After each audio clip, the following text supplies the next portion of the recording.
ప్రస్తుత రాజకీయాలన్నీ చూస్తూ వస్తుంటే రేపు 24వ తారీఖు ఢిల్లీలో భారీ ర్యాలీ చేయబోతున్నాం అనేసి జగన్మోహన్ రెడ్డి గారు ప్రకటించడం జరిగింది. మరి రాష్ట్రపతి పాలన రావాలి ఆంధ్రాకి అనేసి మాట్లాడటం జరుగుతుంది. దాని గురించి మీరేం చెప్తారు? ఈ జగన్మోహన్ రెడ్డి కూటమి ప్రభుత్వం వచ్చి 60 రోజులే అవుతుంది. ఈ 60 రోజుల్లో ఏదో అసలు రాష్ట్రంలో ఇంకా అసలు ఏదో అయిపోయింది, ఏదో జరిగిపోయింది అన్నట్టు ఈ జగన్మోహన్ రెడ్డి పులివెందుల ఎమ్మెల్యే ఏదో చేయాలని చూస్తున్నాడు. మేము ఈరోజు ఇదే జగన్మోహన్ రెడ్డిని అడుగుతున్నాం. 5 సంవత్సరాలు నువ్వు అధికారంలో ఉన్నావు. నీ బాబాయిని మర్డర్ చేసిన వాళ్ళు నువ్వు ఎందుకు మరి ఆ రోజు ఎందుకు ఢిల్లీలో నువ్వు ధర్నా చేయలేకపోయావు? ఆ రోజు మరి నువ్వు ఢిల్లీలో ధర్నా చేయాలి కదా. నువ్వు ముఖ్యమంత్రిగా ఉండి నీ బాబాయిని ఎవరు చంపారో కూడా తేల్చలేని నువ్వు ఈరోజు రాష్ట్రంలో ఏదో జరుగుతుందని చెప్పి కేవలం ఇది శవ రాజకీయం కోసం, అతని రాజకీయ స్వలాభం కోసం ఈ విధంగా చేస్తున్నారు తప్ప ఇందులోనైతే అసలు వాస్తవాలే లేవు. అంటే రాష్ట్రపతి పాలన రావాలనేసి అంటున్నారు. అలా ఏమైనా జరిగే అవకాశం ఉందంటారా?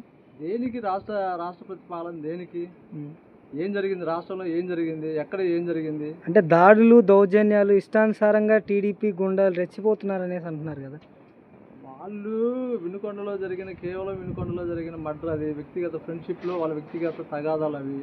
ఆ తగాదాలను తీసుకొచ్చి జగన్మోహన్ రెడ్డి అతను కేవలం ఆ రోజు శుక్రవారం సిబిఐ కోర్టు నుంచి తప్పించుకోవడానికి ఈ కథలన్నీ చేస్తున్నాడు. ఇతను సిబిఐ కోర్టు అధికారంలో ఉన్నన్ని రోజులేమో నేను ముఖ్యమంత్రిని, కోర్టుకి రావడానికి నాకు కుదరదని చెప్పి అప్పుడు నాటకాలు వేశాడు.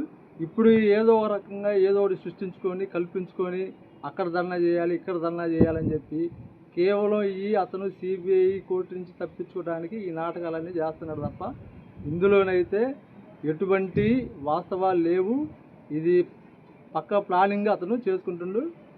ప్రభుత్వం కూడా ఇతన్ని ఈ విధంగా వదిలేస్తే రాష్ట్రానికి, భావి తరాలకి ఇతను చాలా నష్టం చేసే అవకాశం ఉంది.